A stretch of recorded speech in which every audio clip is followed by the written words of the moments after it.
bro, let's get straight to it. On my mama, we lit.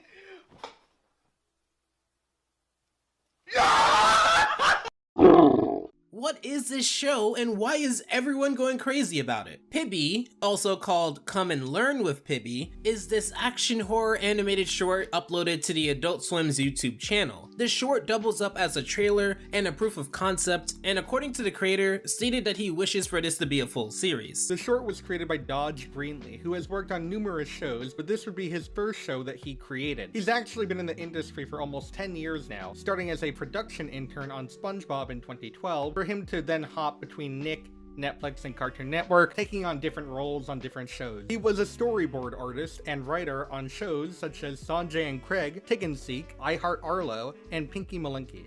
I mentioned Pinky Malinky last because out of all the shows that he worked on, I'm definitely getting the most Pinky Malinky vibes from Pibby in regards to some of these character designs. Given that it skyrocketed to the trending page and plenty of people want me to talk about it, let's talk about it. This short wastes no time in introducing what the short is about to the audience. We see Pibby, your typical cute preschool educational character, and her sidekick Bun Bun, who plays the typical best friend. The short takes a very subversive route, introducing this intimidating fluid-like darkness, which is like this mix of the void and the downer from Gumball, or the darkness from Wishology, expanding at a rapid, worrying rate while getting closer and closer to the titular character. I love the subtle touch of adding a shaky camera only after the darkness shows up, introducing this meta element that you aren't supposed to be seeing this, and speaking of subversive, the short does not shy away from presenting contrasts, especially ones as drastic as this. Pibby, I'm scared. Don't worry, Bun Bun. I'll always keep you safe.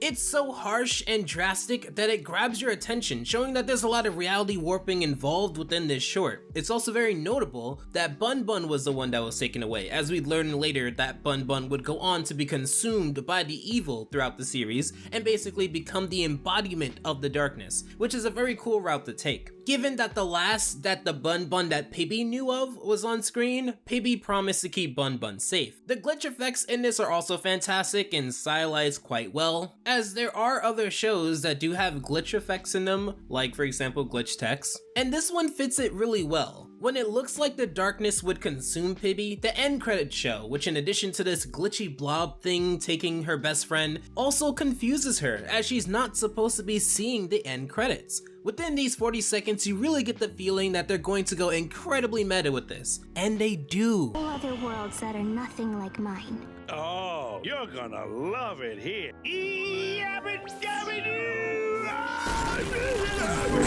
Since the trailer's inception, I've noticed a good amount of people mention that they actually weren't a fan of all the crossover scenarios from the trailer, because we didn't really get a good idea of what the show or characters would be without them, and that the trailer would be better with less time devoted to, or just no time at all devoted to the crossover aspect. In regards to not getting enough of an idea of the premise of the characters, I mean, it's only a short trailer. I don't think it's supposed to reveal every little thing about a character, and what it does reveal, I think it gives us a good idea of how, at least the character dynamics will play out. And for the story, I think it's pretty clear what's going on, and I think that what isn't shown is for a reason, to have us guessing and curious and more interested in seeing the final product, in which I'm more than sure everything will be explained. And in regards to the crossover aspect, in my opinion, I actually think that the crossover aspect is incredibly important for the trailer specifically. It might gain some okay traction without it, but in a world of social media, it's imperative to keep in mind that first impressions really are everything, and people are more likely to not only watch, but spread the word if they see a cameo from their favorite show, and especially one that can't be offered in their favorite show due to Pibby being skewed for adult audiences. From what we've seen, there's several different IPs across different eras, everything from the Flintstones, Scooby-Doo, the Jetsons, Looney Tunes, Thundercats, to things like the Powerpuff Girls, Ed, Edd and Eddy, Samurai Jack, Dexter's Lab, Courage the Cowardly Dog, to things like Adventure Time, Regular Show, The Amazing World of Gumball, Steven Universe, Unikitty, Ben 10, specifically the 2016 version, and Craig of the Creek. It's a little tough to see these characters because some look very different and possibly off model, and that's not even counting some of the cameos here that are not under the Warner Bros. Umbrella, which also caught the attention of a lot of people, such as this background cameo from Rocko's Modern Life and this one from SpongeBob, as far as we know. It is important to reiterate that this is not a show yet, so we are 100% not sure that if this were to be okayed and greenlit into becoming an actual series, that we would be getting all of these crossovers when it comes to actual production. They also do some, like a little bit of medium blending with this Grapes of Atwater commercial, Atwater being a city in California. I'm not sure if that meant anything, however, we do get to see the characters Pibby is taking along the way. There's no superheroes left. We're the only ones who can save the universe. But I'm just a sidekick. And I'm a villain. Look, kid, do you really think we're going to save the universe with the power of love? That's a great idea. We'll use the power of love. Based on a supposed pitch bible posted on 4chan from someone who claims to have auditioned for some of the roles, and has SoundCloud files with said auditions to back their legitimacy, we get some insight into the two characters that will accompany Pibby during the apocalypse. Beta Kid is described as the quintessential sidekick, the aw shucks and alliteration and all that. He's a superhero in training and can't wait to get his powers. He's obsessed with becoming a superhero, but over the season he realizes that he never really wanted to be a superhero and was just doing it because it's what his mentor wanted, who was a real superhero. Danger actually really stresses him out. We also see in the trailer that his mentor would get sucked into the darkness, which is something that could be explored, especially because it goes hand in hand with his apprehension towards being a hero. Melira is a classic Disney villain in the vein of Ursula or Cruella de Vil. She's rude, self-centered, and will backstab anyone to get ahead. She begrudgingly becomes companions with Pibby to help save the cartoon world. I'm already interested in learning how they develop and form dynamics with each other, as it was already a good move to have Pibby have original characters as people to bounce off of. And it'd probably make things simpler in production anyway, because you don't have to flag down a bunch of voice actors to make this work, as only their appearance is needed. That's not to say that we don't have any voice acting roles for characters that we knew before Pibby, because within the trailer we did see Fred Flintstone, for example, but they'd be carefully picked to balance budget and time. I don't believe that if this were to become a series, that we'd get every single character with their specific original voice actor coming back. I can definitely see a good 10 to 13 22-minute episode season going through very well. Given that this was a hit amongst a big audience, you can also have this double up as like a jumping point for some of the other properties that Warner Bros. May want to bring back. Bun Bun?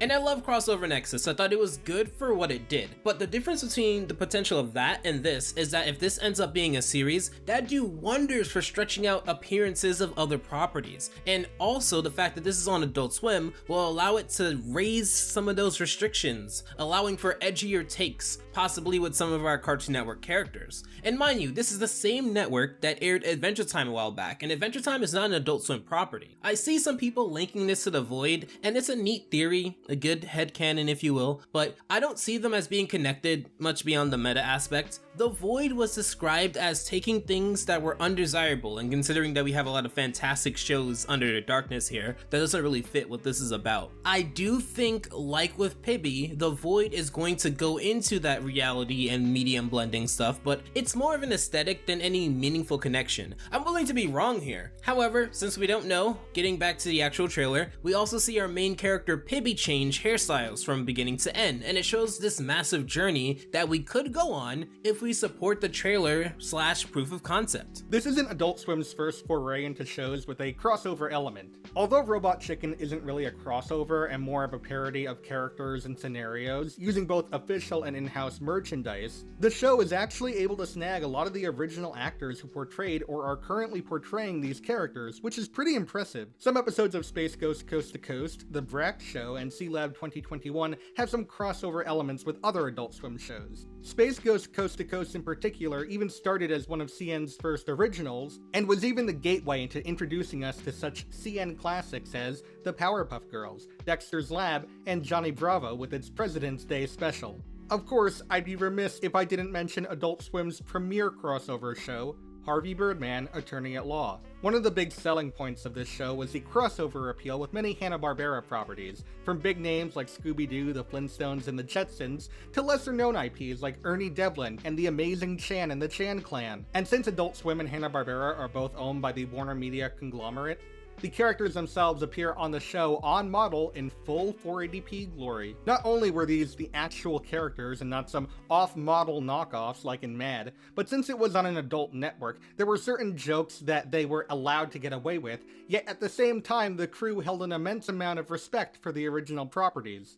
We haven't seen a crossover of that caliber in over 10 years on the network, and with Pibby, we may actually see that, except with more of a focus on horror than comedy, which honestly makes me even more excited. It's a sign that Cartoon Network, and maybe even Warner Media, are allowing more experimental approaches to their IPs, and not just older ones, but newer ones too, which is a huge risk that I think would pay off exponentially, and I have to give them props for that. Once again, the creator and Adult Swim needs you guys, and I also need you guys. Spread the word about Pibby, and maybe we can turn this into an actual show. I know 1 million views and it being on trending on YouTube and possibly other sites may seem like it's a lot, but let's make it overwhelmingly clear that we enjoy Pibby, because there's a lot of potential for this to be an amazing look into reality bending and meta subverse horror via a preschool educational kids character. This is our window of opportunity. I want to make sure that my voice is heard, and I want to allow for you guys to make sure that your voices are heard. The link for the short is in the description and the pinned comment, so feel free to watch it, share it around. And speaking of sharing things around, special thanks to Dan the Man. I'll be sharing the descriptions to all of his stuff and the links down below. He supplied a lot of background info about this show that I most likely wouldn't have gotten myself. So let me know what you think down in the comments below.